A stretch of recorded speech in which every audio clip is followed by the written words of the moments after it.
हैं कि भाई रिप्रोडक्शन के दौरान कुछ डिजीजेस, कुछ इन्फेक्शंस फैलने के चांसेस होते हैं। रिप्रोडक्शन के दौरान कई बारी अनवांटेड प्रेगनेंसी होने के चांसेस भी होते हैं।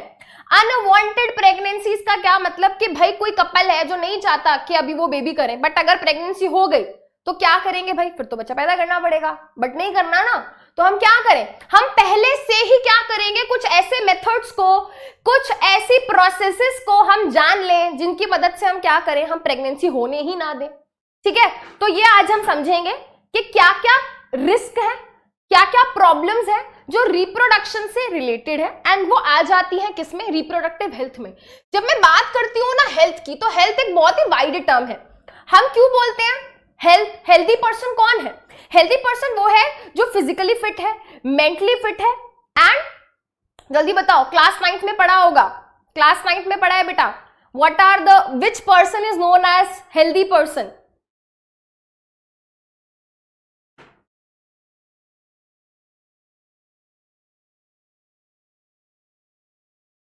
जल्दी बताओ। Socially, very good. Physically fit, mentally fit and socially fit, है ना।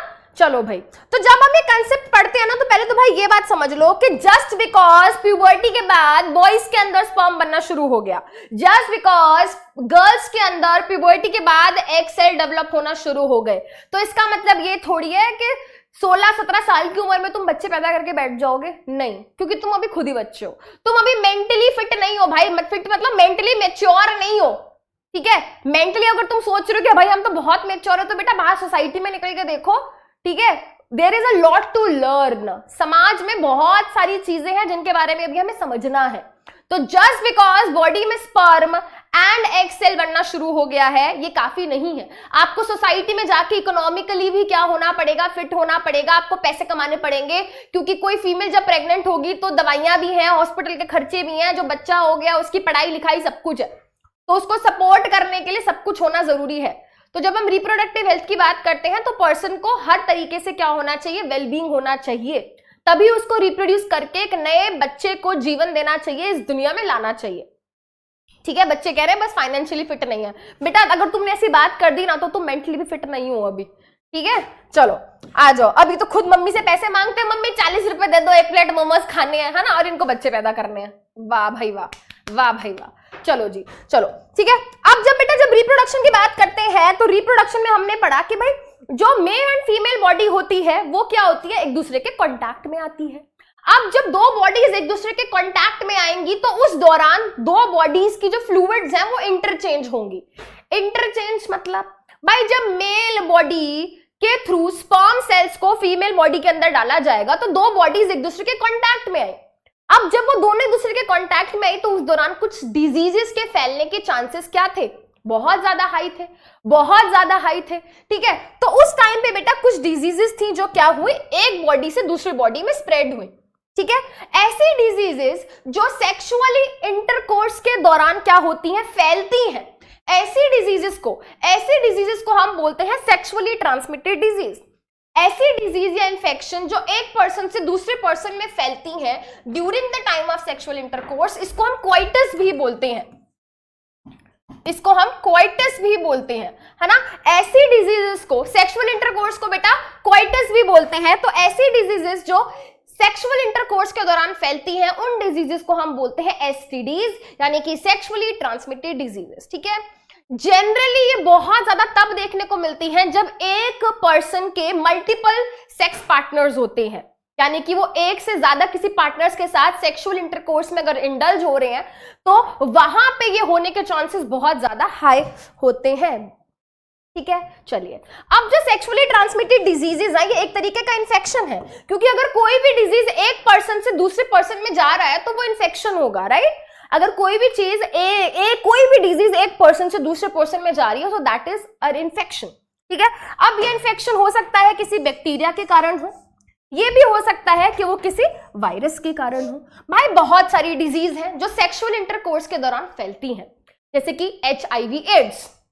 अब इस डिजीज के बारे में बहुत सुना है हमने, बट हम हमेशा क्या करते हैं, हम इसको सेक्सुअली ट्रांसमिटेड डिजीज मान के, और हम सोचते हैं कि हो ये तो उससे फैलती है, बट इसके अलावा और भी बहुत तरीके हैं जिससे क्या होता है, एड्स फैलता है, जिसके बारे में अभी हम बात करेंगे।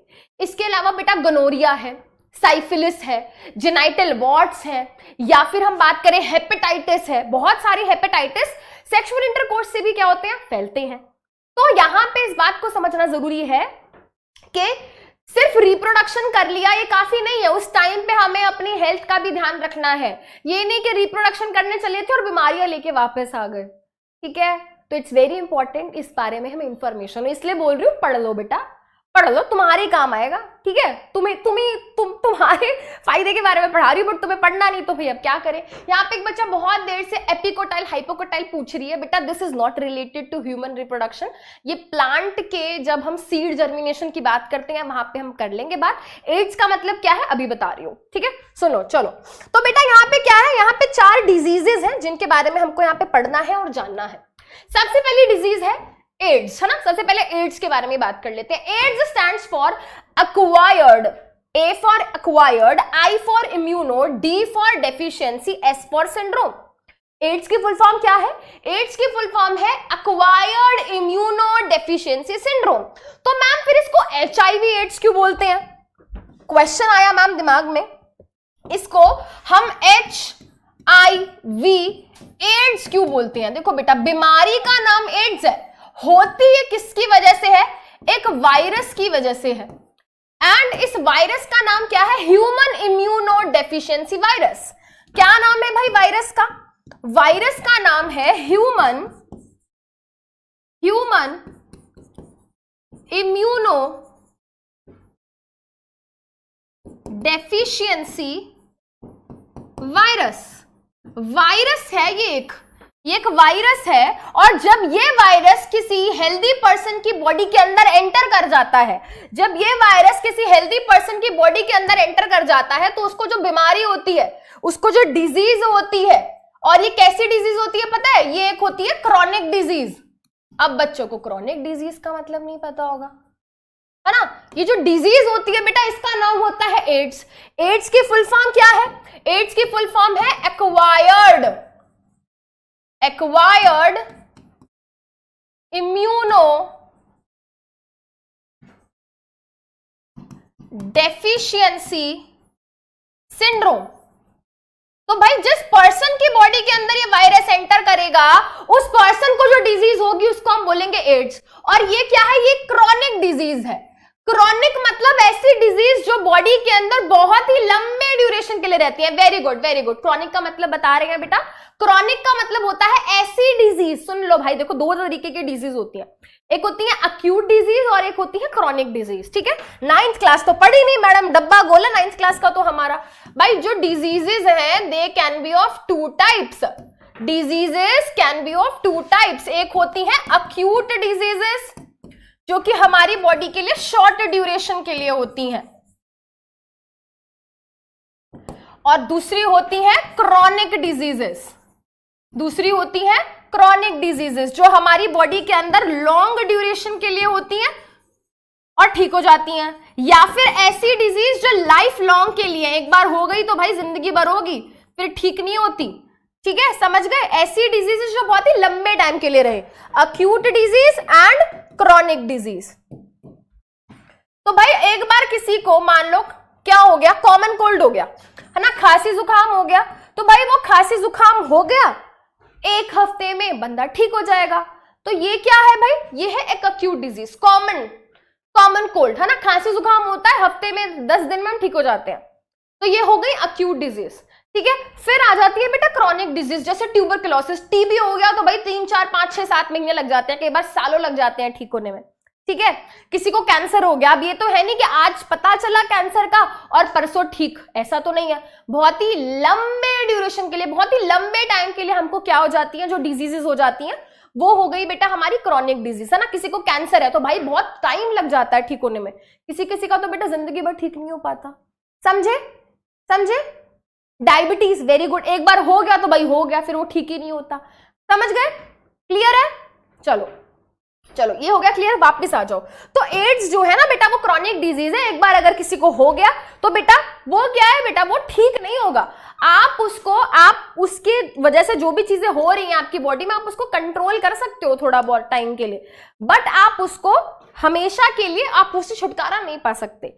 अब ये जो एड्स है इसका मतलब इसको इतना खतरनाक क्यों कहा गया है? क्योंकि ये जो एड्स करने वाला वायरस है जिसका नाम है HIV virus, human immuno deficiency virus, ये क्या करता है बेटा? ये वायरस जब किसी की बॉडी के अंदर घुस जाता है तो ये हमारे इम्यून सिस्टम को क्या करता है? अटैक करता है। ये जो HIV वायरस है ना, ये जो HIV वायरस है, ये HIV का वायरस अटैक करता है किसको? ये अटैक करता है हमारे इम्यून सिस्टम को, हमारे इम्यून सिस्टम को ये अटैक करता है, हमारे इम्यून सिस्टम को डैमेज करता है। अब हमारा इम्यून सिस्टम ही तो रिस्पॉन्सिबल है हमको दूसरी बीमारियों से बचाने के लिए। ये हमारे इम्यून सिस्टम को इतना वीक कर देता है, हमारे व्हाइट ब्लड सेल्स को मार देता है, हमारे व्हाइट ब्लड सेल्स को खत्म कर देता है। एंड आप सोचो बेटा, किसी की बॉडी के अंदर व्हाइट ब्लड सेल्स दिन पे दिन कम होते जा रहे हैं, कम होते जा रहे हैं, कम होते जा रहे हैं, तो क्या होगा? जब बाहर से कोई और बैक्टीरिया वायरस उनकी बॉडी में घुसेगा तो बड़ी जल्दी वो लोग बीमार पड़ जाते हैं। जिनको HIV होता है, जिनको ये इन्फेक्शन होता है बेटा, उनकी बॉडी में कोई छोटा मोटा बैक्टीरिया भी आता है ना तो उनको बहुत जल्दी बीमारियां होने लगती हैं। ऐसे बहुत सारे केसेस देखे गए हैं कि नॉर्मल खांसी जुकाम निमोनिया में कन्वर्ट हो जाता है, उनको बड़ी जल्दी TB भी होने के चांसेस होते हैं। तो इंसान HIV से नहीं TB से मर जाता है, क्योंकि उनकी बॉडी के अंदर इतनी क्षमता ही नहीं होती कि बाकी बीमारियों से वो लड़ सके। समझ रहे हो? तो बहुत ही जल्दी इनको दूसरे इन्फेक्शंस और बीमारियां होती हैं, बहुत जल्दी बहुत सारी बीमारियां लग जाती हैं लोगों को, इसकी वजह से इनकी डेथ हो जाती है। बट ऐसा नहीं है कि लोग हेल्दी लाइफ लीड नहीं कर सकते, भाई बिल्कुल कर सकते हैं, बट उनको क्या करना है? अपना ख्याल रखना है। एंड ऐसी बहुत सारी दवाइयां मार्केट में आ गई हैं जो HIV पेशेंट्स को हेल्दी लाइफ लीड करने में कहीं ना कहीं मदद कर रही हैं। बट यस, लोगों को ध्यान रखना होगा अपना, ठीक है? तो बेसिकली क्या है भाई, ये एड्स एक HIV वायरस के कारण होता है एंड ये इम्यून सिस्टम को क्या करता है? डिस्ट्रॉय करता है, टारगेट करता है। अब मैं एक बात बोल रही थी कि भाई लोगों को लगता है कि ये सिर्फ और सिर्फ एक सेक्सुअल इंटरकोर्स के दौरान फैलता है। ऐसा नहीं है बेटा। जब हम बात करते हैं किसकी, जब हम बात करते हैं इस HIV वायरस की, ये डिफरेंट वजहों से क्या हो सकता है, ठीक है? डिफरेंट वजहों से, कारण से क्या हो सकता है? बॉडी में एंटर हो सकता है। देखो बेटा, ये बॉडी फ्लूइड से फैलता है। बॉडी फ्लूइड मतलब हमारी बॉडी के अंदर किसी भी तरीके का फ्लूइड अगर बन रहा है, निकल रहा है हमारी बॉडी से, तो उसके थ्रू ये फैल सकता है। जैसे कि हमारा ब्लड एक फ्लूइड है। अब मान लीजिए बेटा कोई पर्सन ए है ना, मान लेते हैं हमारे पास क्या है, हमारे पास एक पर्सन ए है, ठीक है? हमारे पास एक पर्सन ए है। पर्सन ए को क्या है भाई? पर्सन ए को HIV एड्स है, ठीक है? पर्सन ए को HIV एड्स है। अब मान लीजिए बेटा एक हेल्दी पर्सन है, ठीक है? एक हेल्दी पर्सन है, एक हेल्दी पर्सन है, ठीक है? अब हेल्दी पर्सन क्या हो गया भाई? इसका एक्सीडेंट हो गया। इस एक्सीडेंट वाले पर्सन को हम हॉस्पिटल ले गए और कहा भाई आपको तो खून चढ़ाना पड़ेगा, ठीक है? आपको ब्लड चढ़ाना पड़ेगा, नहीं तो आपकी मौत हो जाएगी। अब लोगों ने क्या किया भाई? किसी से बोला कि यार खून की जरूरत है, खून की जरूरत है, खून की जरूरत है, और इसका ब्लड लेके इसको चढ़ा दिया। तो भाई ब्लड में क्या था? ब्लड में HIV वायरस था।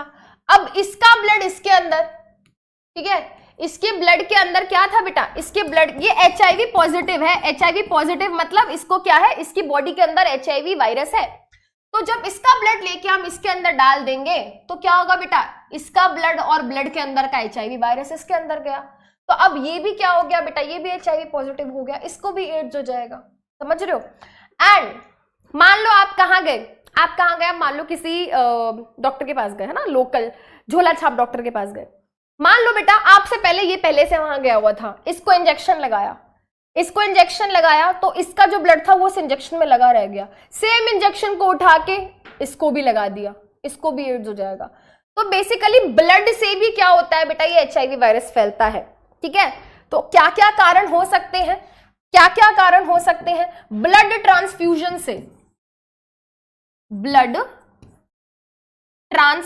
से, हम ब्लड इधर से उधर चढ़ाते हैं ना, तो उस टाइम भी हो जाता है एड्स, ठीक है? उसके अलावा बेटा एक और आपको चीज बताती हूँ, ब्रेस्ट फीडिंग से अगर मदर HIV पॉजिटिव है, ठीक है, तो उसके मिल्क के अंदर भी वायरस चला जाता है, और जब वो मिल्क एक बेबी क्या करता है? कंज्यूम करता है, उस पे फीड करता है, तो उसको भी क्या हो जाता है बेटा? उसके अंदर भी HIV वायरस चला जाता है, ठीक है? Barber shops, yes, infected blades से, सिरिंजेस से, ठीक है? इन्फेक्टेड ब्लेड्स, सिरिंजेस, सिजर्स, इनसे भी क्या होता है बेटा, ये इन्फेक्शन फैलता है। कैसे? देखो बेटा, मान लो आप किसी बार्बर शॉप पे गए, है ना, आप किसी बार्बर शॉप पे गए, वहां पे नाई भैया ने क्या किया था, बार्बर भैया ने क्या किया था, इन पर्सन की दाढ़ी बनाई थी। दाढ़ी बनाई तो भाई खून आ गया, वो ब्लड उस ब्लेड पे लगा रह गया। उसी ब्लेड से एक हेल्दी पर्सन की भी क्या कर दी बेटा, उन्होंने शेव कर दी। अब उनको भी कट लग गया। अब जब कट लगा तो उस पे जो ऑलरेडी ब्लड था उसके अंदर वायरस था, वो वायरस अब इसके अंदर चला गया, इसके अंदर चला गया तो भाई फैल गया ना HIV। सिरिंजेस का मैंने बताया बेटा, सिरिंजेस मतलब जो इंजेक्शन होते हैं, है ना, आप किसी लोकल क्लिनिक में गए, वो बार बार वही सिरिंज को यूज किए जा रहा है, तो आप मेक श्योर करना कि आप कहीं पे भी इंजेक्शन लगवाने जाते हो तो आप प्लीज ध्यान दिया करो इन चीजों का, कि वो हमेशा एक नया सिरिंज यूज करें, ठीक है, नया इंजेक्शन निकालें, इंजेक्शन को सिरिंज बोलते हैं, ठीक है। सिजर्स से भी, है ना, बार्बर भैया के शॉप पे हो सकता है। एंड आपके बात बताऊं, बहुत सारे लोग क्या करते हैं, ड्रग्स कंज्यूम करते हैं। तुमको नहीं करना, पहली बता रही हूँ, पिटाई करूंगे नहीं तो तुम्हारी, ठीक है। उसके दौरान पता है क्या करते हैं लोग, इंजेक्शन से अपनी बॉडी के अंदर ड्रग्स को डालते हैं ना। उस टाइम पे तुमको क्या लगता है, कोई कहता होगा नया सिरिंज लाओ, नया इंजेक्शन लाओ, तो बेटा वो एक मल्टीपल इंजेक्शन को, सिरिंज को लोग यूज करते हैं अपनी बॉडी के अंदर ड्रग्स डालने के लिए। तो उस टाइम पे भी देखा गया है कि बहुत सारे HIV के केसेस ऐसे बढ़ते हैं, ठीक है। इसके अलावा बेटा, इसके अलावा नीडल्स से भी फैलता है। कभी टैटू बनवाने जाओ, है ना, कभी टैटू बनवाने जाओ तो प्लीज मेक श्योर कि आप क्या कर रहे हो, मेक श्योर कि आप भैया को बोलो या दीदी को बोलो जिससे भी टैटू बनवा रहे हो कि प्लीज हमारी नई नीडल लो, है ना, क्योंकि कोई टैटू बनवाने आया, नीडल लगाई, नीडल पे ब्लड लगा, उसी नीडल से तुम्हारा भी टैटू बना दिया, ठीक है। तो ऐसे नहीं करना है, इन सब चीजों का बहुत ही ध्यान रखना है। इसके अलावा एक चीज जान लो, HIV do not spread by sitting, hugging and playing together। अगर आपके आसपास कोई ऐसा पर्सन है जिसको HIV एड्स है तो प्लीज मेक श्योर आप उनके साथ क्या रहें, आप उनके साथ थोड़े से हम्बल रहें, थोड़े से काइंड रहें, बिकॉज उनके अगर आप साथ बैठे हो, उनसे हैंडशेक कर रहे हो, है ना, आप उनके साथ बैठे हो, उनसे हैंडशेक कर रहे हो, उनको हग कर रहे हो, उनको गले लगा रहे हो, तो बेटा ऐसे HIV नहीं फैलता। आप किसी से हैंडशेक कर रहे हो तो उससे HIV नहीं फैलेगा, ठीक है। आप किसी के साथ बैठे हो, आप किसी को हग कर रहे हो, आप किसी के साथ सेम जगह पे बैठ के कुछ खेल रहे हो, है ना, उससे क्या होगा बेटा, उससे HIV नहीं फैलेगा, ठीक है, ठीक है। एक बच्ची कह रही है मैम आपको कैसे पता, आप ड्रग्स लेते हो क्या? बेटा अगर मैं ड्रग्स लेती ना तो तुमको पढ़ा नहीं रही होती यहाँ पे, है ना, कैसी बातें करते हो, ठीक है। चलो जी आगे चलते हैं। तो ये क्या थी बेटा, एक बहुत ही इंपॉर्टेंट डिजीज थी जो कि सेक्सुअल इंटरकोर्स के दौरान फैलती है, बट उसके अलावा और भी तरीकों से फैल सकती है, ठीक है, ठीक है। बाय किसिंग, बेटा किसिंग अवॉइड करनी चाहिए क्योंकि उस टाइम पे क्या होगा, जो सलाइवा होगा वो इंटरचेंज होगा। हो सकता है आपके पार्टनर का सलाइवा आपके पास जाए और आपका सलाइवा आपके पार्टनर में जाए, तो वो भी एक तरीका क्या है बेटा, एक तरीके का बॉडी फ्लूइड है। चांसेस हो सकते हैं, है ना, चांसेस हो सकते हैं फैलने के। किसिंग से भी सलाइवा एक्सचेंज होगा तो चांसेस है HIV होने के, ठीक है। एक बच्चा कह रहा है मैम सीजर से कैसे फैलता है? बेटा सीजर भी कट लगा दिया, मान लो कि सीजर से किसी को कट लग गया, कट लगने की वजह से उस पर ब्लड लग गया, ठीक है, तो हो सकता है। हग करने से, गले लगाने से नहीं फैलता, ठीक है। चलो भाई अब वापस आ जाओ। अब एक और बैक्टीरिया, एक और वायरल डिजीज देख लेते हैं जो क्या है, सेक्सुअल इंटरकोर्स के दौरान फैलती है, जो कि STD है, जिसका नाम है गोनोरिया। गोनोरिया होती है नॉट गोनोरिया, वार्ट्स, है ना, जेनाइटल वार्ट्स। पहले वायरस वाली डिजीजेस देख लेते हैं। ये वायरस से होती है और ये वायरस होती है। जेनाइटल वार्ट्स होती है बेटा HPV से, ह्यूमन पैपिलोमा वायरस से। इसमें जनरली देखा जाता है बेटा फीमेल्स में जो वजाइना होता है या पेनिस होता है उस पर छोटी छोटी गांठें बनने लगती हैं, ठीक है, तो ये होता है इसमें। इसके अलावा हम बैक्टीरियल डिजीज की बात करें, बैक्टीरियल डिजीज में साइफिलिस हो गया, गोनोरिया होगा, दोनों ही बैक्टीरिया से होती है। ट्रिपोनीमा पैलिडम, ट्रिपोनिडा पैलिडम नाम का ये बैक्टीरिया है जिसके कारण साइफिलिस नाम की ये बीमारी होती है। होता क्या है बेटा, जो भी जेनाइटल ट्रैक्ट होते हैं, जेनाइटल ट्रैक्ट मतलब जैसे कि वजाइना हो गया, सर्विक्स वाला पार्ट हो गया, ठीक है, एंड उस वहां पे क्या होता है बेटा, छाले जैसे सोरनेस आ जाते हैं, छोटे छोटे कट लग जाते हैं, छाले पड़ जाते हैं, एंड यूरिनेट करते टाइम बहुत ही बर्निंग सेंसेशन फील होती है साइफिलिस में, ठीक है। गोनोरिया जो है बेटा, गोनोरिया में क्या होता है, गोनोरिया होता है एक बैक्टीरिया की वजह से जिसका नाम है निसेरिया गोनोरी। हाय राम मैम, इतने मुश्किल मुश्किल टर्म्स, नाम याद रख लेना बीमारी का, ठीक है, ये कोशिश करना, ना रहे तो भाई कोई दिक्कत बात नहीं है। निसेरिया गोनोरे, निसेरिया गोनोरे, निसेरिया गोनोरे बैक्टीरिया का नाम है, ठीक है। कैसे याद रखना है भाई, देखो, syphilis bacteria, gonorrhoea bacteria, this is virus, this is virus, ठीक है। निसेरिया गोनोरिया बैक्टीरिया जब ये जाता है किसी हेल्दी पर्सन की बॉडी में, तो उसके जो अगेन जो उसके जेनाइटल्स होते हैं वहां पे क्या होता है बेटा, वहां पे बर्निंग सेंसेशंस होती हैं, इचिंग होती है, यूरिन पास आउट करते टाइम बहुत ही पेन होता है। तो कुल मिला के बात ये है कि भाई ये सब बीमारियां हैं जो कि फैलती हैं, ठीक है, सेक्सुअल इंटरकोर्स की वजह से। अब इनसे बचे कैसे, क्या करें मैम, ठीक है, क्या करें भाई, ठीक है, तुम तो पहले पढ़ाई कर लो, वही बहुत है। बट इनसे बचने के लिए हम क्या कर सकते हैं, अलग अलग मेथड्स को अडॉप्ट कर सकते हैं। जैसे कि क्या किया जा सकता है, हम कॉन्डम्स का इस्तेमाल कर सकते हैं। बट क्वेश्चन ये आता है कि मैम ये होता क्या है, तो ये एक तरीके का क्या होता है, ये एक तरीके का कॉन्ट्रासेप्टिव मेथड है। कॉन्ट्रासेप्टिव का मतलब क्या है, what is the meaning of contraception, अब सुन लो मेरी बात, ठीक है। लेशंस, एक बच्चा पूछ रहा है बेटा, एक तरीके से जैसे हम बोलते हैं ना छाले हो जाना, उनको बोलते हैं हम लेशंस हो जाना, ठीक है, छालों को बोलते हैं हम।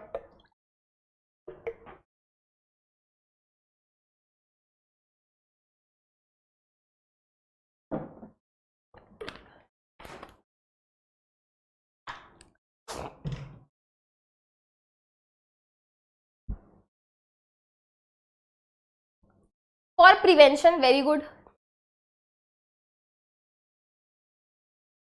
दे लो आंसर दे लो तुम, मुझे लग रहा है मुझसे ज्यादा तो तुमको पता है।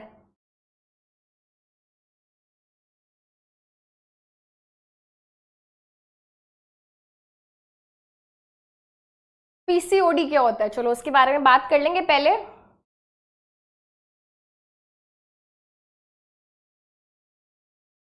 टैंकर, जेनाइटल का मतलब क्या है, देखो बेटा, जेनाइटल बेसिकली रिलेटेड होता है, जैसे कि जब हम बात करते हैं फीमेल्स में जेनिटिलिया, यानी कि हम बात कर रहे हैं वहां पे वेजाइना की, वहां पे हम बात कर रहे हैं सर्विक्स की, उस वाले एरिया की। मेल्स में जब हम बात करते हैं जेनाइटल, वहां पे हम बात कर रहे हैं पेनिस की। सो रिलेटेड टू दो सेक्स ऑर्गन्स।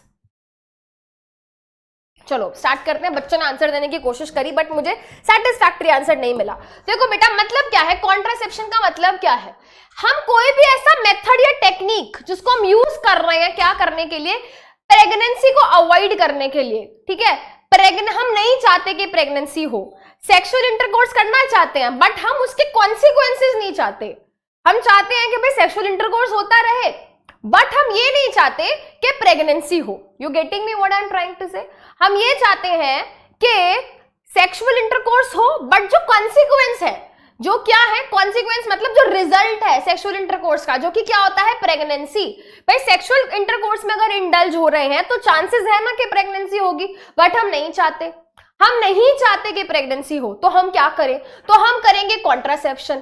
कॉन्ट्रासेप्शन मतलब हम ऐसे मेथड या टेक्निक का इस्तेमाल करेंगे जिससे क्या हो, जिससे प्रेगनेंसी ना हो, जिससे प्रेगनेंसी ना हो। प्रेगनेंसी क्यों कब नहीं होगी भाई? प्रेगनेंसी तब नहीं होगी जब हम मेल और फीमेल गैमेट को एक दूसरे के पास नहीं आने देंगे। ना ही मेल फीमेल गैमेट एक दूसरे के पास आएगा और ना ही वो दोनों एक दूसरे से फ्यूज होंगे, ना ही क्या होगी फर्टिलाइजेशन, ना ही होगी इम्प्लांटेशन, और ना ही होगी प्रेगनेंसी, और ना ही होगा बेबी।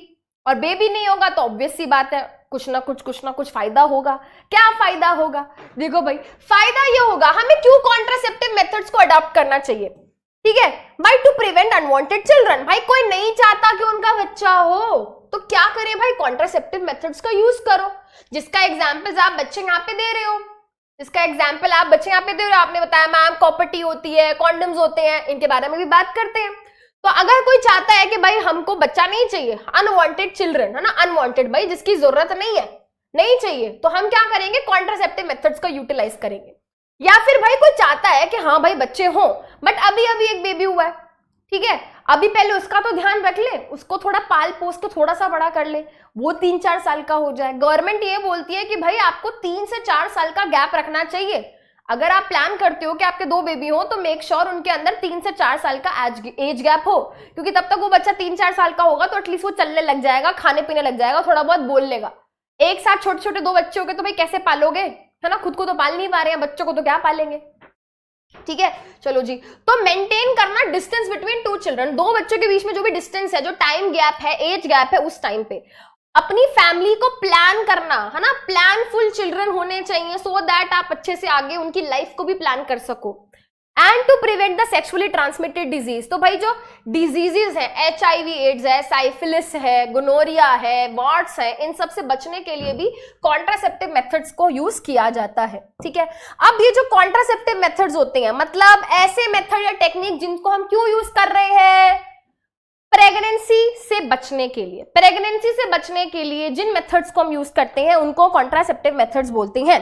बार बार रिपीट कर रही हूं, प्रेगनेंसी से बचने के लिए जिन मेथड्स को हम यूज करते हैं उनको हम बोलते हैं कॉन्ट्रासेप्टिव मेथड्स। बार बार रिपीट कर रही हूं, टू प्रिवेंट प्रेगनेंसी, प्रेगनेंसी से बचने के लिए भाई जिन मेथड्स को हम यूज कर रहे हैं उनको हम बोलते हैं कॉन्ट्रासेप्टिव मेथड्स, ठीक है। यहाँ पे 4 मेथड्स के बारे में बात करेंगे। पहला मेथड है हमारा मैकेनिकल या फिर बैरियर मेथड।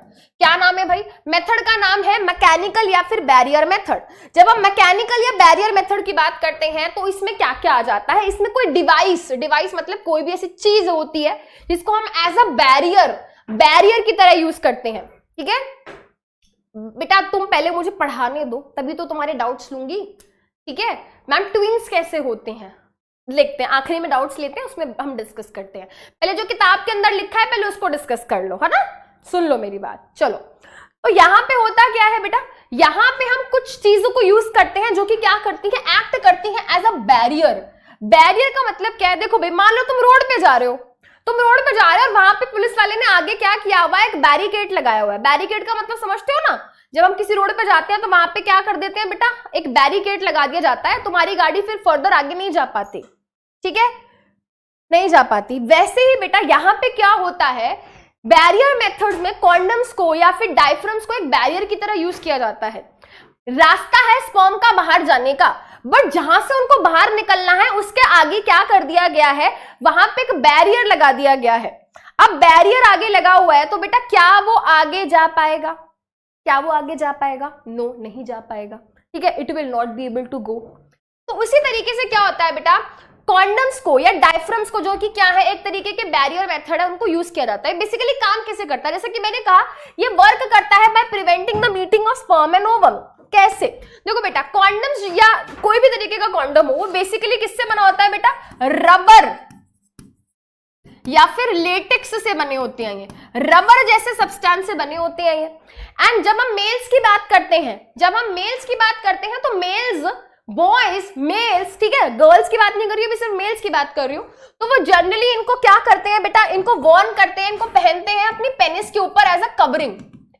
बॉयज जो होते हैं, जो मेल्स होते हैं बेटा, सेक्सुअल इंटरकोर्स के दौरान कॉन्डम्स को एक कवरिंग की तरह अपने पेनिस के ऊपर पहनते हैं। अब होगा क्या बेटा, जब उनके यूरेथ्रा से सीमेन बाहर आएगा तो सीमेन क्रॉस ही नहीं कर पाएगा क्योंकि एक बैरियर लग गया है वहां पे, है ना, पेनिस के ऊपर इसको पहना जाता है। एंड जो सीमेन होता है it will not go outside of this, क्योंकि उस पर उसको एक कवर चढ़ा दिया गया है, उसके ऊपर एक कवर चढ़ा दिया गया है। जैसे आप अपने पैर के ऊपर सॉक्स पहन लेते हो, बिल्कुल वैसे ही, ठीक है, बिल्कुल वैसे ही यहाँ पे क्या होता है, इसको पहन लिया जाता है।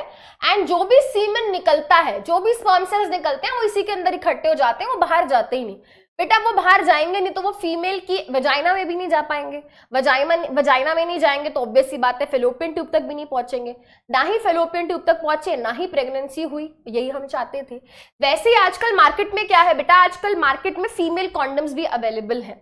इसके अलावा बेटा डायफ्राम्स या फिर सर्विकल कैप्स भी होती हैं। देखो इस तरीके से देखो, एक कैप जैसा एक स्ट्रक्चर आपको दिख रहा होगा।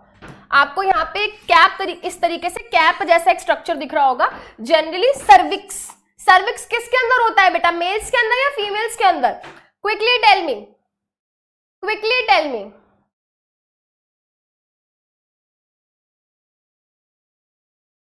सर्विक्स मेल्स में होता है या फीमेल्स में होता है?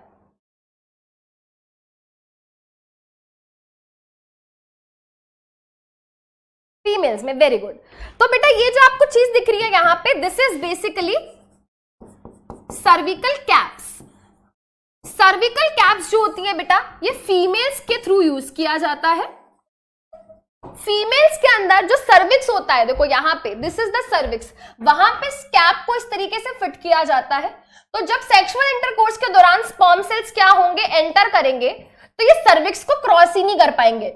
अब स्पर्म सेल सर्विक्स को क्रॉस नहीं कर पाएंगे तो फेलोपियन ट्यूब तक नहीं पहुंच पाएंगे। फेलोपियन ट्यूब तक नहीं पहुंच पाएंगे तो क्या होगा भाई, प्रेगनेंसी नहीं होगी, क्योंकि स्पर्म सेल फर्टिलाइजेशन ही नहीं कर पाए।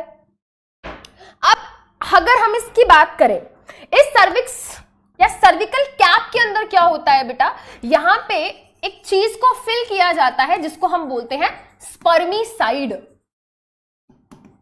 स्पर्मीसाइड, स्पर्मीसाइड क्या होता है भाई?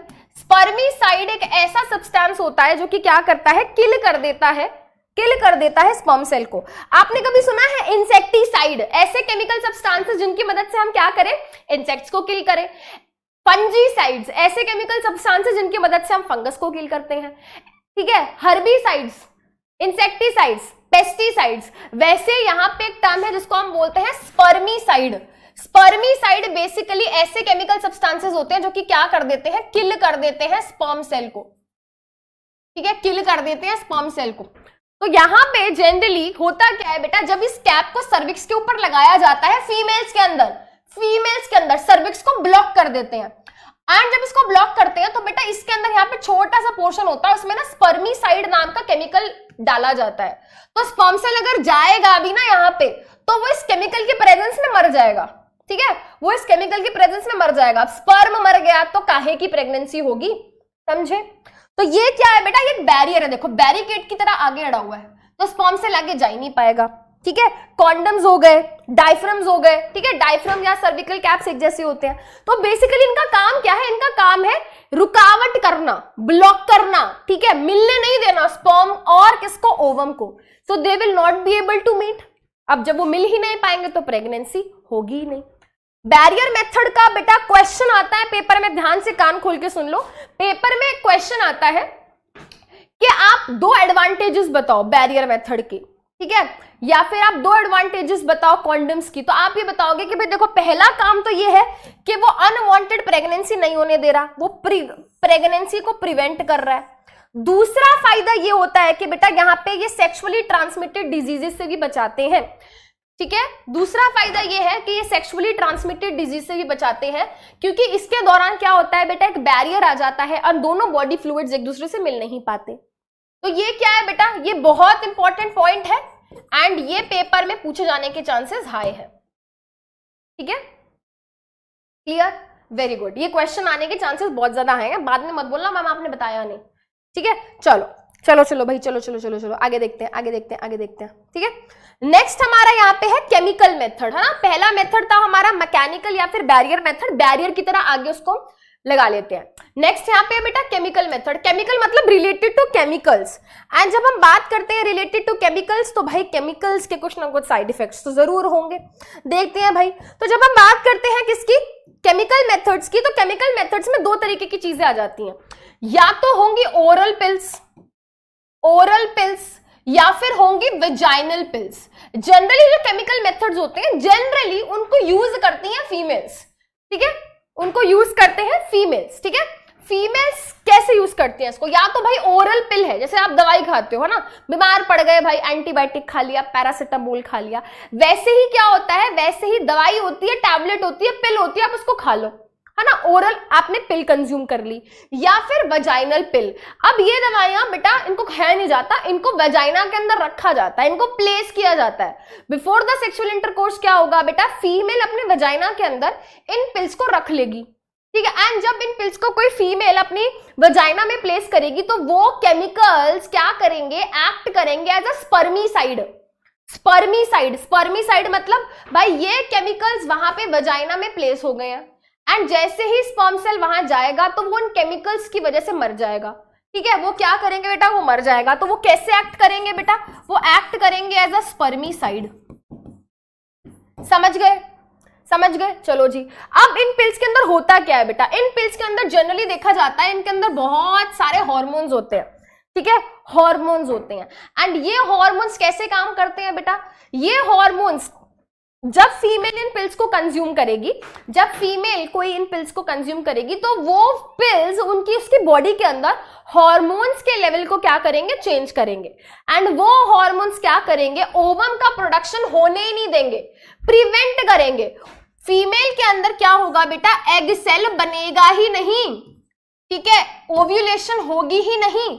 ओव्यूलेशन नहीं हुई, एग सेल फैलोपियन ट्यूब में आया ही नहीं, भाई एग सेल नहीं है तो प्रेगनेंसी कैसे होगी, ठीक है। तो बेसिकली ये हॉर्मोन्स एग सेल को बनने नहीं देते, और अगर बन भी गया तो जनरली देखा गया है बेटा वेजाइनल पिल्स में खासकर वो केमिकल सब्सटेंसेस स्पर्म सेल को मार देते हैं, ठीक है।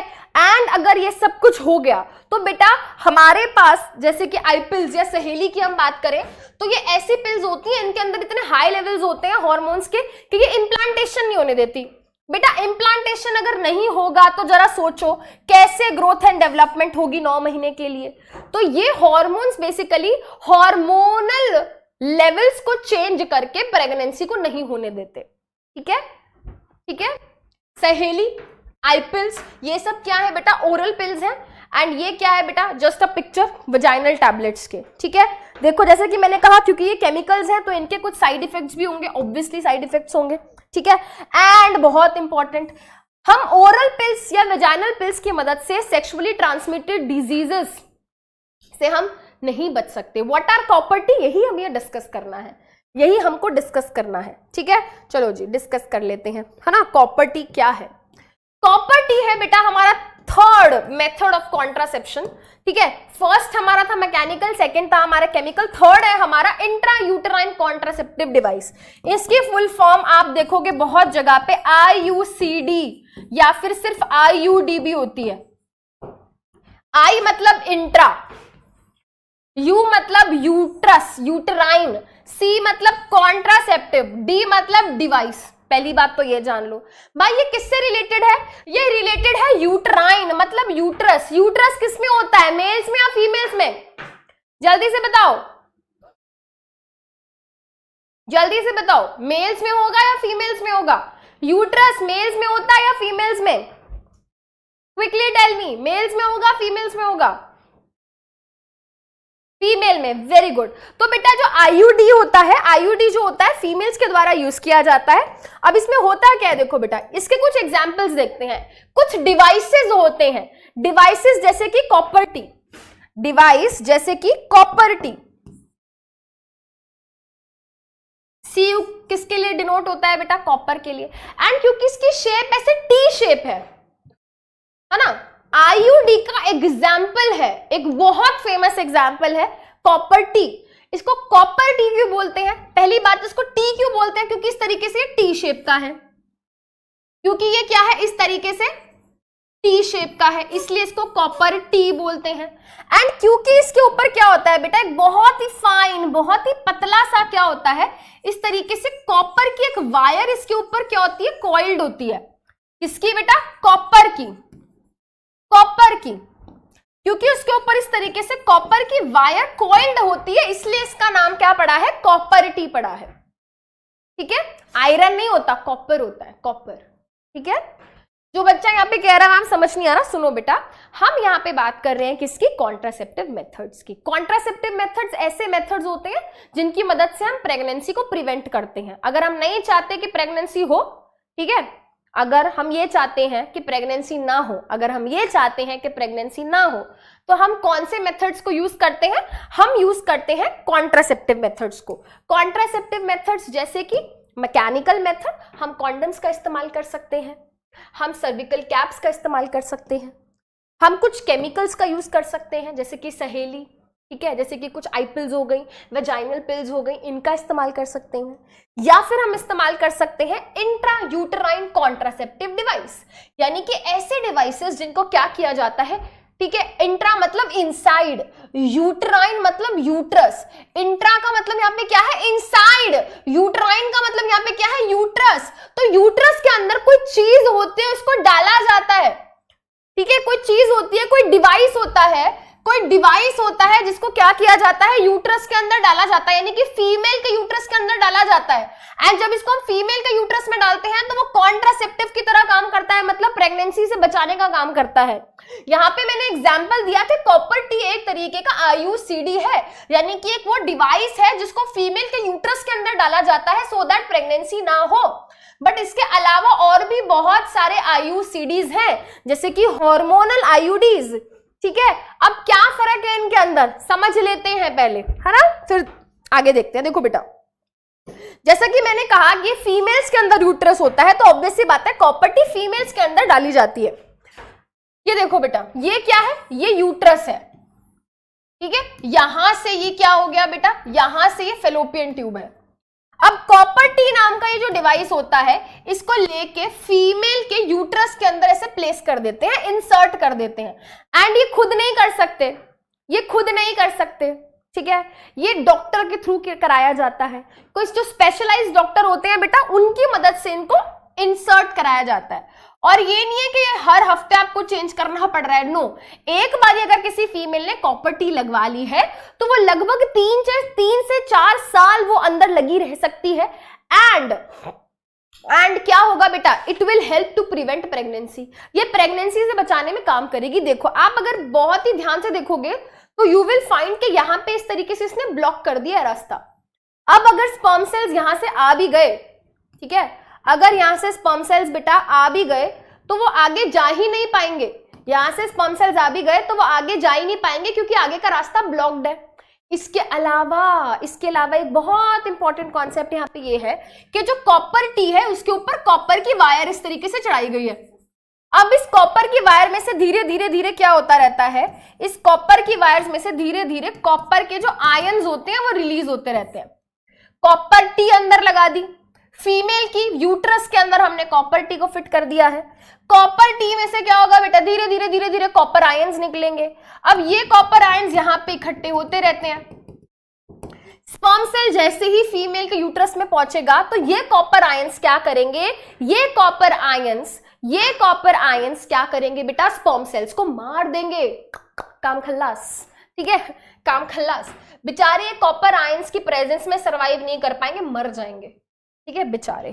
तो अब क्या होगा बेटा, अब क्या होगा भाई, स्पर्म सेल्स ही नहीं बचे, प्रेगनेंसी कैसे होगी, ठीक है। चलो भी देखते हैं। तो जब हम आईयूसीडीज की बात, और ये बहुत छोटा सा होता है यार, ये बहुत छोटा सा होता है, देखो इतना सा है, ज्यादा कोई इतना बड़ा नहीं होता, बहुत छोटा सा होता है, इतना सा होता है, इतना सा, बहुत छोटा सा, it's very small in size, ठीक है। बस अंदर उसको फिट कर दिया जाता है।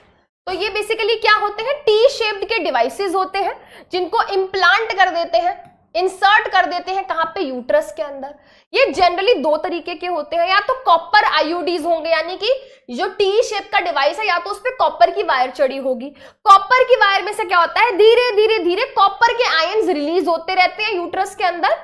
एंड यूट्रस के अंदर जब ये रिलीज होते हैं तो जनरली पहला काम ये क्या करते हैं बेटा, ये स्पर्म को फेलोपियन ट्यूब तक नहीं पहुंचने देते, रास्ता ब्लॉक कर दिया, ठीक है जी। उसके अलावा बेटा ये क्या करेंगे, इम्प्लांटेशन नहीं होने देंगे, क्योंकि कॉपर आयंस जो यहाँ पे रिलीज हुए हैं, यहाँ पे एंडोमीट्रियम जो है बेटा, एंडोमीट्रियम जो है उसको, उसके साथ ये स्पर्म, सॉरी क्या बोलते हैं, एम्ब्रियो को, सॉरी स्पर्म बोल दिया, एम्ब्रियो को क्या होंगे बेटा, इम्प्लांट नहीं होने देंगे, इम्प्लांटेशन भी नहीं होने देते, ठीक है। और स्पर्मिसाइड की तरह काम करते हैं, स्पर्म सेल्स को मार देते हैं, ठीक है। कुछ हार्मोनल आईयूडीज भी आ गए हैं बेटा आजकल। हार्मोनल आईयूडीज में क्या होता है बेटा, यहाँ पे कोई कॉपर वायर नहीं होती, बट इनमें से क्या होता है बेटा, धीरे धीरे इनमें से क्या निकलते हैं, कुछ हार्मोन्स निकलते हैं। अगेन ये हार्मोन्स क्या करते हैं बेटा, इनमें से हार्मोन्स निकलेंगे और ये हार्मोन्स अगेन इम्प्लांटेशन नहीं होने देंगे, प्रेगनेंसी नहीं होने देंगे, ठीक है, समझ आया, ठीक है। एक बच्चा कह रहा है मैम मेंसुरेशन होगा, बिल्कुल होगा बेटा, बिल्कुल होगा, यहाँ पे मेंसुरेशन होगा।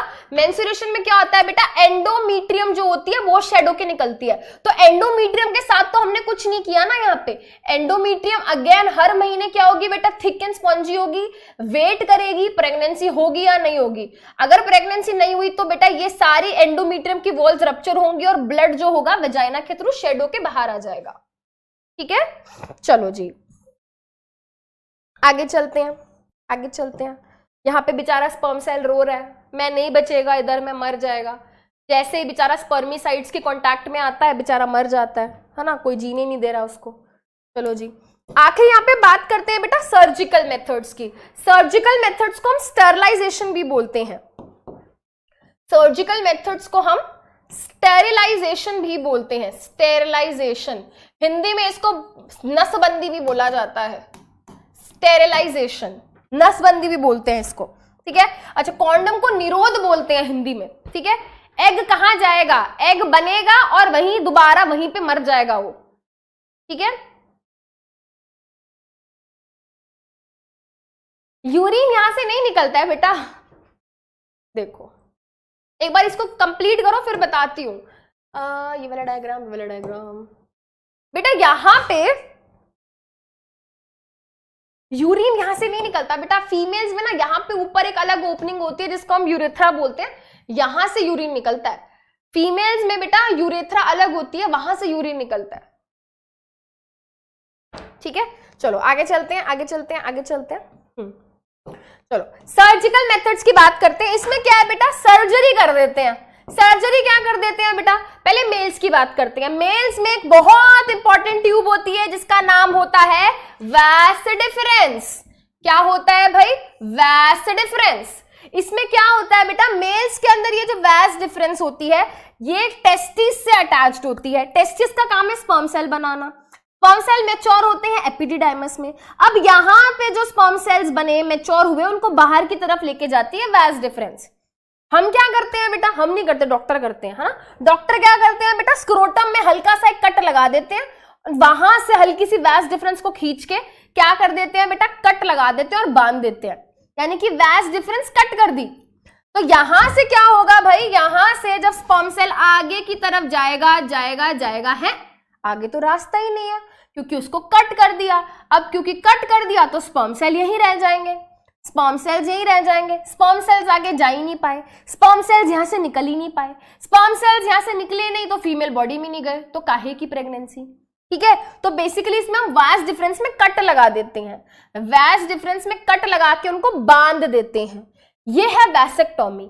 We for vas deferens, V for vasectomy. Vasectomy males में होती है, वैसेक्टोमी मेल्स में होती है, समझ आया, वैसेक्टोमी मेल्स में होती है। ठीक है, सर्जिकल मेथड्स पेनफुल होते हैं थोड़े बहुत पेनफुल होते हैं बेटा, ठीक है, बट दवाई दे देंगे डॉक्टर फिर कुछ नहीं होगा। ठीक है, स्पर्म कहां जाएगा, वेरी गुड क्वेश्चन। देखो बेटा यहां पे ढेर सारा स्पर्म बन रहा है, स्पर्म वास डिफरेंस से वहां जा रहा है बट उसको आगे रास्ता ही नहीं मिला, तो वो यहीं पे रह जाएगा। धीरे धीरे धीरे धीरे वो यहाँ पे इकट्ठा होगा। धीरे धीरे बेटा हर सेल की अपनी एक लाइफ होती है, वो यहीं पे बेचारा रह के यहीं पे मर जाता है, तो बेसिकली वापस से रीअब्सॉर्ब हो जाता है। बना स्पर्म सेल बना बट बाहर जाने का मौका ही नहीं मिला, तो बेचारा यहीं रह गया, अपनी लाइफ पूरी करके यहीं मर जाता है। ठीक है, यही मर जाता है। बट एक बहुत ही इंटरेस्टिंग चीज है, ठीक है, स्पर्म का क्या होगा भाई, यहां पे स्पर्म यहीं पे इकट्ठा होकर यहीं पे मर जाएगा बेचारा। ठीक है, अब मेरी बात सुनो, एक चीज बहुत इंपॉर्टेंट एंड इंटरेस्टिंग चीज ये है, बट बेटा यहाँ पे देखो, यहाँ पे स्पर्म सेल्स तो बाहर नहीं जा पाए, बट यहाँ पे ये जो हमारे क्या थे, सेमाइनल वेसिकल था, बल्बो यूरेथ्रल ग्लैंड था, कॉपर्स ग्लैंड था, कॉपर ग्लैंड, प्रोस्टेट ग्लैंड, जो बाकी ग्लैंड थे, तो इनके अंदर जो फ्लूइड बन रही थी बेटा वो बाहर निकलती है। तो जब कोई भी मेल जिसने वैसेक्टोमी कराई हुई है, अगर वो सेक्सुअल इंटरकोर्स करते हैं तो बेटा उनकी फ्लूइड्स निकलती हैं, मतलब सीमन के अंदर, उस फ्लूइड के अंदर स्पर्म नहीं होता, बट ये जो 3 ग्लैंड्स में से जो फ्लूइड बन रही थी वो फ्लूइड निकल के बाहर जरूर आती है, बट उसमें स्पर्म नहीं होता। स्पर्म नहीं होगा तो प्रेगनेंसी कैसे होगी। ठीक है, इज इट रिवर्सिबल या इरिवर्सिबल, देखो बेटा दोनों तरीके की वैसेक्टोमी होती है। कुछ वैसेक्टोमी ऐसी भी होती है जिनको रिवर्स कर सकते हैं, उसमें पता है वो क्या करते हैं, उसमें वो कट नहीं करते। जैसे मान लो okay let me use this, ठीक है। मान लो दिस इज टेस्टिस, ठीक है। टेस्टिस के अंदर स्पर्म सेल्स बन रहे हैं, ये वैज डिफरेंस क्या कर रही है, स्पर्म सेल्स को लेके जा रही है। तो या तो हम ये करेंगे भाई इसके अंदर कट लगा दिया तो भाई यहां तक आए और आगे जा ही नहीं पाए, या फिर हम ये कर सकते हैं जो रिवर्सिबल, ये तो इरिवर्सिबल है भाई, कट लग गया यहां पे, ठीक है, कट लग गया, ये इरिवर्सिबल है भाई। एक बार तुमने ट्यूब काट दी फिर थोड़ी देर रिवर्स होगी। सेकेंड ऑप्शन ये है कि भाई इसको इस तरीके से क्या कर दिया जाता है, इस तरीके से बेंड कर दिया जाता है, बेंड करके और यहां पे इस तरीके से गांठ लगा देते हैं, इसको रिवर्स कर सकते हैं, ठीक है, बेंड करके टाई कर देते हैं, ठीक है, समझ गए। चलो आगे चलो, वेयर इज द, समझे।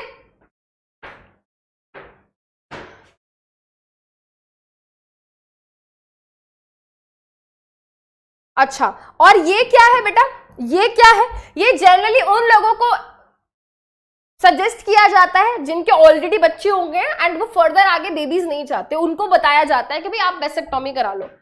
जो लोग अभी बच्चा प्लान कर रहे हैं उनको सजेस्ट नहीं किया जाता कि आप वेसेक्टॉमी कराओ, ठीक है। ऑलरेडी जिनके 2-3 बच्चे हैं उनको वेसेक्टॉमी करा लेनी चाहिए। ट्यूबेक्टॉमी जो ये टर्म है ये रिलेटेड है फेलोपियन ट्यूब से। फेलोपियन ट्यूब को ओविडक्ट भी कहा जाता है, ठीक है। वैज डिफरेंस को स्पर्म डक्ट भी कहा जाता है। जैसे कि हमने वैसेक्टॉमी में वो ट्यूब ही काटती जिसका काम स्पर्म को बाहर लेके जाना था।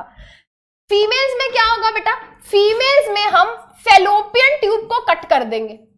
लगभग 10 सेंटीमीटर लंबी होती है फेलोपियन ट्यूब। ओवरी का साइज भी 3 से 4 सेंटीमीटर का होता है। तो ओवरी के अंदर एग सेल तो बनेगा, एग सेल निकल के फेलोपियन ट्यूब में जाएगा, बट फेलोपियन ट्यूब क्या कर दिया भाई, फेलोपियन ट्यूब कट कर दिया, ठीक है। फेलोपियन ट्यूब में आ गया एग सेल फेलोपियन ट्यूब में आ गया, बट यहां पे आप देखो आगे फेलोपियन ट्यूब में कट लगा हुआ है, तो ये आगे जा ही नहीं पाएगा। अगर मान लो यहां से स्पर्म सेल्स आ भी गए तो मेल एंड फीमेल गैमेट का फ्यूजन होगा ही नहीं, स्पर्म और एग का फ्यूजन होगा ही नहीं, क्योंकि भाई बीच में से रास्ता कटा हुआ है, तो दोनों एक दूसरे से नहीं मिल पाएंगे, फर्टिलाइजेशन नहीं होगी, प्रेगनेंसी नहीं होगी, ठीक है, समझ गए। तो इसमें कट करके इनको सील कर देते हैं, यहां पे फेलोपियन ट्यूब्स को कट करके सील कर देते हैं, ठीक है। हाईली स्पेशलाइज्ड डॉक्टर से कराना होता है बेटा, ठीक है।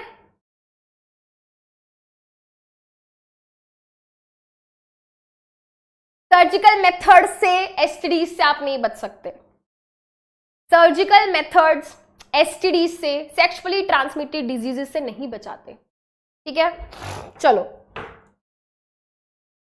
बेचारा, this is sperm cell, this is vas deferens. Sperm cell बहुत गुस्सा है वैज डिफरेंस से, तेरी वजह से मेरा आत्महत्या करने का टाइम आ गया है, बेचारा बाहर ही नहीं जा पा रहा है, it is not able to fertilise the egg cell, ठीक है। चलो यहाँ पे एक बहुत अच्छा क्वेश्चन पूछा था एक बच्चे ने कि मैम क्या सर्जिकल मेथड से एसटीडीज प्रिवेंट हो सकती हैं? नहीं बेटा, देखो सिर्फ और सिर्फ जो हमारा बैरियर मेथड जिसमें कि कॉन्डम्स आ गए, डायफ्राम्स आ गए, सर्विकल कैप्स आ गए, हम इनकी मदद से क्या कर रहे हैं, एक बैरियर बना रहे हैं, जिसकी वजह से जो स्पर्म वाली फ्लूइड है जिसको सीमेन बोलते हैं वो फीमेल के कॉन्टैक्ट में नहीं आ रही, बॉडी फ्लूइड कॉन्टैक्ट में नहीं आ रही, तो वहां पे क्या है बेटा, वो सबसे ज्यादा अच्छा मेथड है क्या करने के लिए, सेक्सुअली ट्रांसमिटेड डिजीजेस को प्रिवेंट करने के लिए, ठीक है। बट अगर हम बात करें किसकी, केमिकल मेथड की, ओरल पिल्स हो गई, वेजाइनल पिल्स हो गई, अगर हम बात करें सर्जिकल मेथड्स की जिसमें वैसेक्टॉमी आ गई, ट्यूबेक्टॉमी आ गई, या फिर हम कॉपर टी की बात करें बेटा,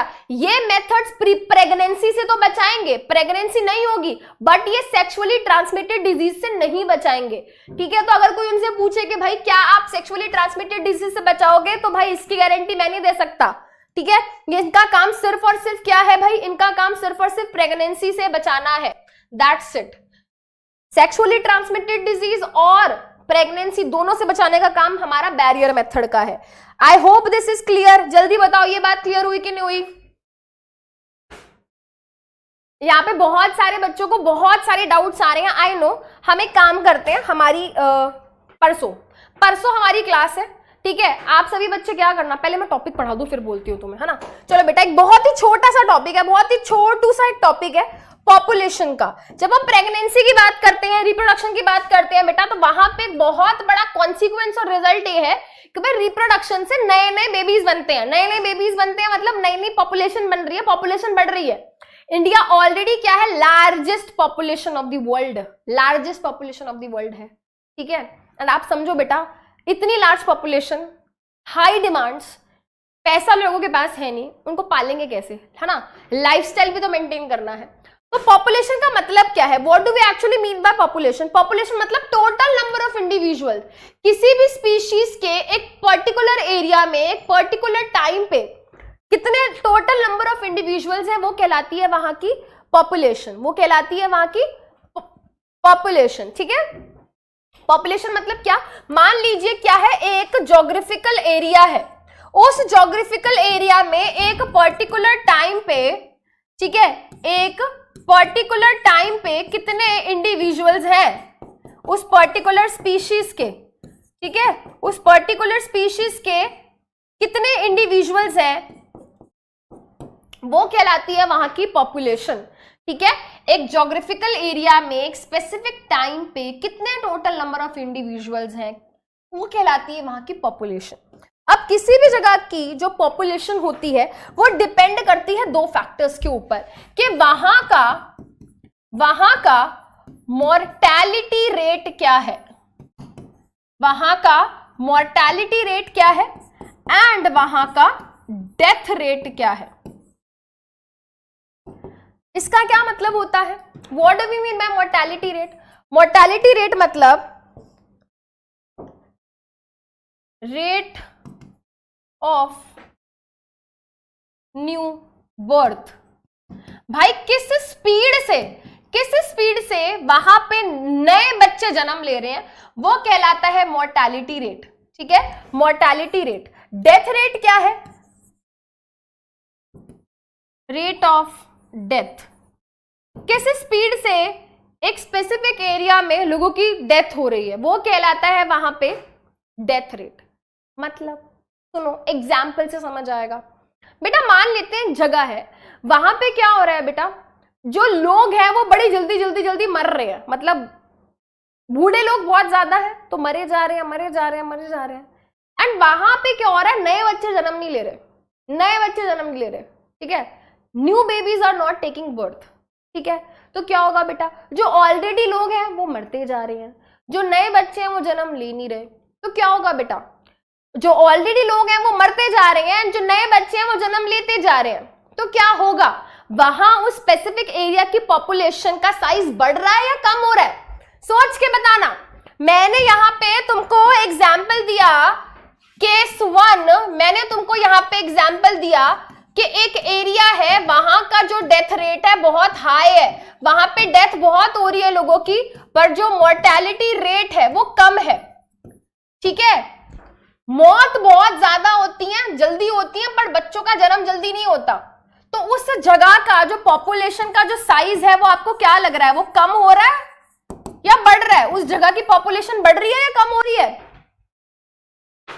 डिक्रीज होगी। वेरी गुड, वेरी गुड भाई। लोग मर ज्यादा रहे हैं, पैदा कम हो रहे हैं, लोग मर ज्यादा रहे हैं, पैदा कम हो रहे हैं। तो यानी कि वहां का जो पॉपुलेशन साइज है वो क्या हो रहा है, वो डिक्रीज हो रहा है, वो डिक्रीज हो रहा है।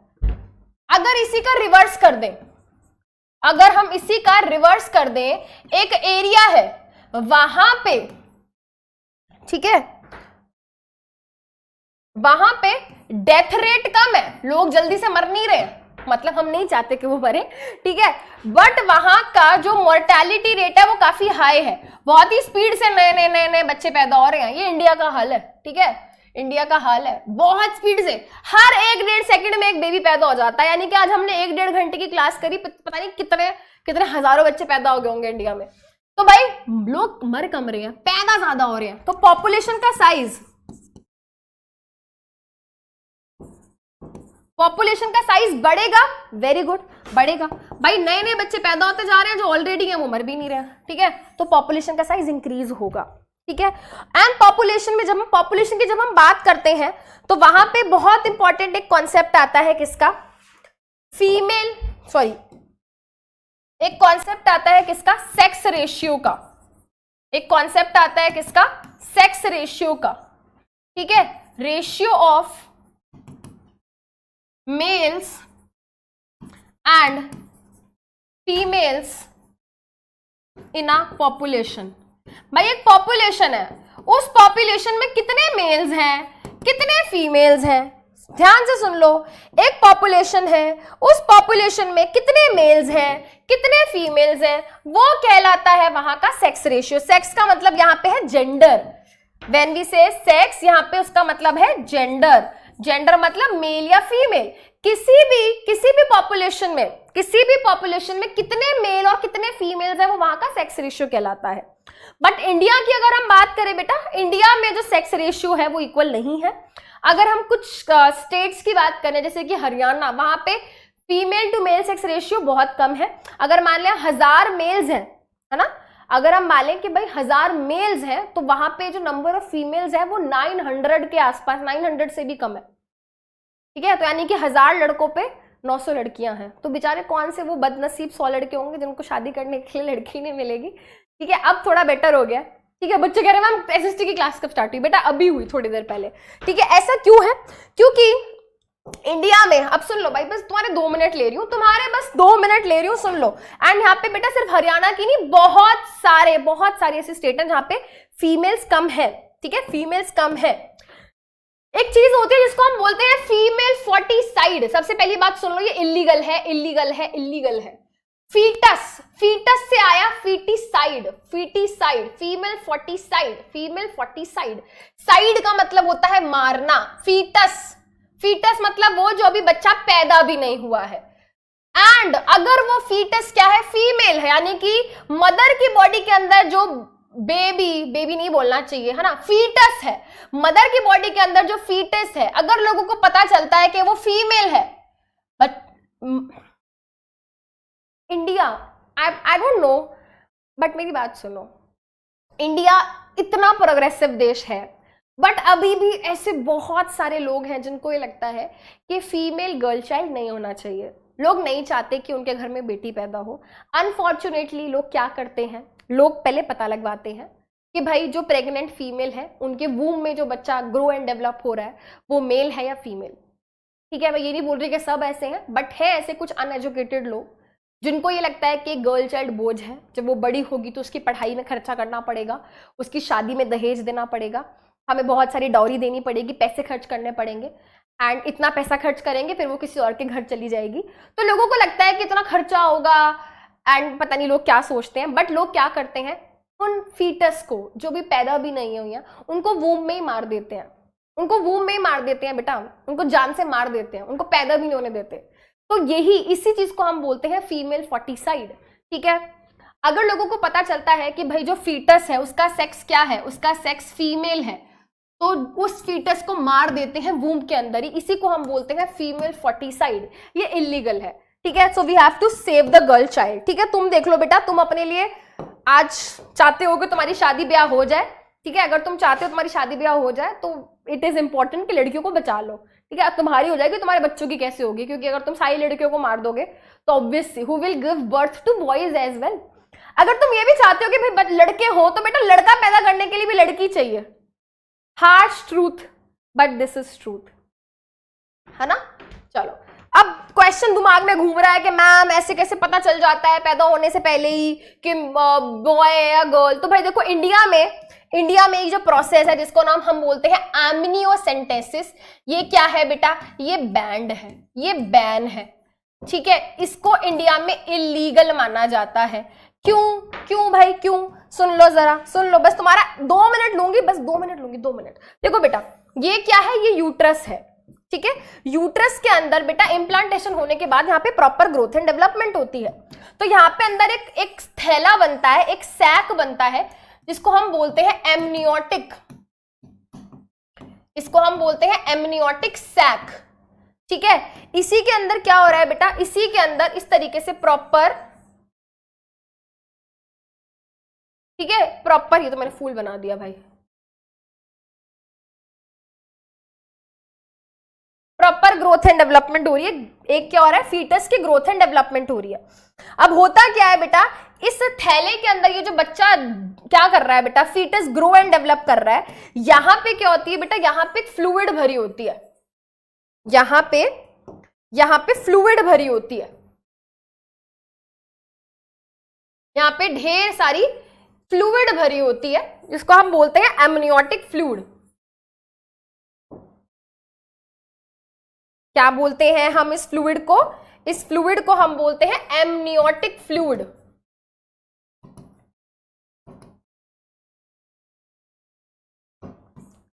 अब होता क्या है बेटा, कैसे पता लगाएं कि भाई मेल या फीमेल? तो जब कोई फीमेल प्रेग्नेंट है, उसका इस इंजेक्शन की मदद से, यहां से इंजेक्शन डाल के क्या करते हैं बेटा, इंजेक्शन की मदद से इस एमनियोटिक फ्लूइड को थोड़ा सा बाहर निकाल लेते हैं। इस एमनियोटिक फ्लूइड में क्या होता है बेटा, इस बेबी के थोड़े बहुत सेल्स होते हैं, थोड़े बहुत यहाँ पे क्या होते हैं बेटा, सेल्स होते हैं। तो इस एमनियोटिक फ्लूइड को जब निकालते हैं तो उसमें क्या होते हैं बेटा, उसमें फीटस के सेल्स होते हैं। फीटस के सेल्स के क्रोमोसोम की मदद से क्रोमोसोम्स को स्टडी करते हैं, क्रोमोसोम को स्टडी करते हैं, ठीक है। क्रोमोसोम को जब स्टडी करते हैं तो क्या होता है बेटा, जब उनको पता चलता है कि भाई क्रोमोसोम XX है, तो क्या है, जल्दी बताओ क्या होगा, जल्दी बताओ क्या होगा? क्रोमोसोम की स्टडी कर लेते हैं वो, जल्दी बताओ, व्हाट डू यू थिंक क्या होगा?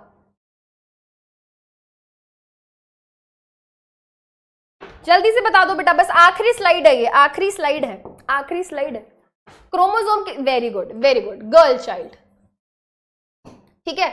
और जब उनको पता चलता है कि क्रोमोसोम XY है तो उनको पता चल जाता है कि बॉय चाइल्ड है। तो जब उनको पता चलता है कि गर्ल चाइल्ड है तो वो फीटस को अबॉर्ट कर देते हैं, फीटस को जान से मार देते हैं, ठीक है। इसी को हम बोलते हैं एमनियोसेंटेसिस, क्योंकि इसमें हम किसकी स्टडी कर रहे हैं, इसमें हम स्टडी कर रहे हैं एमनियोटिक फ्लूइड की, इसमें हम स्टडी कर रहे हैं किसकी, एमनियोटिक फ्लूइड की। देखो ये बच्चा यहाँ पे, ठीक है, फिटस जो है यहाँ पे ग्रो हो रहा है, यहां से हम क्या करेंगे, यहां से फ्लूइड निकाल लेंगे जिसको एमनियोटिक फ्लूइड बोलते हैं। एमनियोटिक फ्लूइड को निकाल के सेल्स मिलेंगे, सेल्स के क्रोमोसोम्स को हम स्टडी करेंगे। क्रोमोसोम्स अगर XX है तो गर्ल चाइल्ड, क्रोमोसोम अगर Y है तो बॉय चाइल्ड, ठीक है। बाहर के देशों में आप पता लगा सकते हो, आपने बहुत सारी वीडियोस देखी होंगी, जेंडर रिवील की वीडियोस होती हैं, वो कैसे पता लगा लेते हैं मेल है या फीमेल, वो ऐसे पता लगाते हैं। बट इंडिया में बैन है, क्योंकि इंडिया में लोग गर्ल चाइल्ड पता चलने पे उसको मार देते हैं, ठीक है। बट अबॉर्शन की अगर हम बात करें तो भारत सरकार ने एक्ट, एक MTP एक्ट है जिसको हम बोलते हैं medical termination of pregnancy act 1971, वो ये कहता है कि अगर कोई फीमेल चाहती है कि उसको बच्चा नहीं चाहिए और वो प्रेग्नेंट हो गई है और वो कह रही है कि मुझे बेबी नहीं चाहिए, तो वो क्या कर सकती है, अप टू 20 वीक्स की प्रेगनेंसी को वो खत्म कर सकती है, अप टू 20 वीक्स, ठीक है। अगर 20 वीक्स से ज्यादा है तो उसको अलाउ नहीं है, अगर 20 वीक्स से कम की प्रेगनेंसी है, ठीक है, तो वो उस बच्चे को, उस फीटस को अबॉर्ट कर सकती है, वो अबॉर्शन कर सकती है, ठीक है। 20 वीक्स लगभग 4 और 4 8 8 16, मतलब लगभग 3 साढ़े 3 महीने, ठीक है, समझ गए, बिफोर 4 मंथ्स, ठीक है। इसके बाद अलाउ नहीं करते क्योंकि